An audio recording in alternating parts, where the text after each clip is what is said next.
Newcastle, Faulkner County. Another item of new business for the convention when it reconvenes, okay, being optimistic, is an open audit of the RPA books. That will tell us everything we want to know about the convention and other things that we don't know about. Okay? And the other question is, have you looked into some manner of reconvening electronically through the network? Zoom may not accommodate it, but there may be a way to do that so that you don't have to deal with all the logistics. No, I have not looked into, I'll be honest, I haven't looked into reconvening at all. And for all the reasons that I mentioned earlier, I have no intention of doing that unless we're forced to do it. As far as any motions, now that's not to say it's not going to happen, but anything that, I have heard some very good ideas, I'll put it this way. I've heard some very good ideas since we recessed the convention, and so I'm encouraging everybody to write them down, because in the event that we do have to reconvene, then maybe it is something that would be appropriate to bring up. But you know, we also need to follow the rules of the convention and make sure that they are applied appropriately. It's not just going to be a free-for-all like some might think. You know, we'll follow the rules. Did you have something on the rules, Margot, you wanted to? Something on this topic. Why don't you let her? Okay, hold on, because these guys have been waiting, okay? Let me get these guys. So here, and then we'll come back to Margot. Okay. Ken Dolan, Faulkner County. I'm pretty new to this process. I just learned tonight that Mr. Wood, or Judge Wood, or however he's referred to, was elected and appointed. I was at. Hang on. Let me finish and then Jennifer will address. I was at the convention. I was very offended by how that man attempted to conduct business right at the open. It was, I don't need to go into it, it's just I was very offended by it. Now, isn't there, I mean, if he's an elected person, isn't there some mechanism at the state level, going back to your comment, where an audit can be demanded, particularly if he's an elected person? For example, the Bureau of Legislative Audit.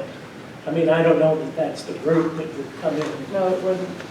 That's okay. But is there some kind of a thing that could happen from the state looking down at how the RPA or anybody else is conducting their business and say, I want to look at the books. I want to see, like Saline County said over here, I want to see who signed that contract. I want to see what the terms were. I think it's a great question. Let's let Jennifer address it, okay? So first of all, welcome and thank you for running to be a delegate. Very few people do that right out of the gate, so I'm glad that you stepped up to do that. And I didn't say I was very smart. Okay, we are all learning, and we're all learning together. And can I interject something? This is the perfect time. well, just like let her answer the question so we can get the answer, and then I've got to get him and Margot, and then I'll come back to you, Mike. Okay. And I might call on Margot here in a second. There is within our rules, I do believe that there is a required audit that takes place. I think it's annually. Now, I'm trying to remember. Margot, do you remember off the top of your head? I think those individuals might be appointed, or there's a CPA.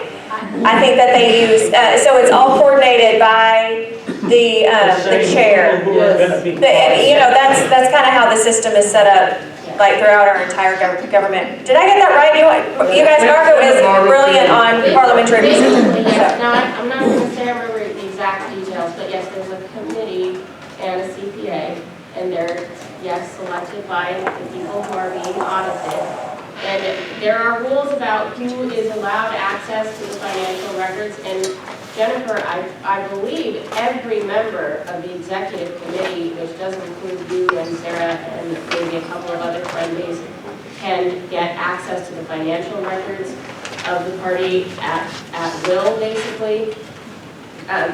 But this is a thing that it kind of relates to this question about other business if we reconvene.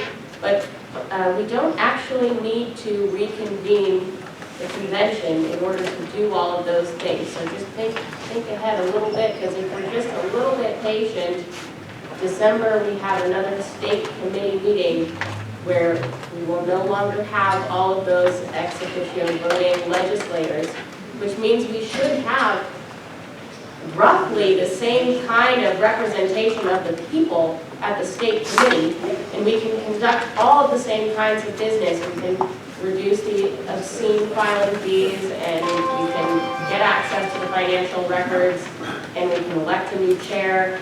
And so all those things we can do in December at the state committee meeting. And if we don't have sufficient access to the financial records in our rules right now, we can have a rules change in December that gives us access to the financial records. To your point, that was the whole point of passing that at the convention, right. to set that up, right? Okay, yes, sir, you can wait, please. Jim Anglin, Pulaski County.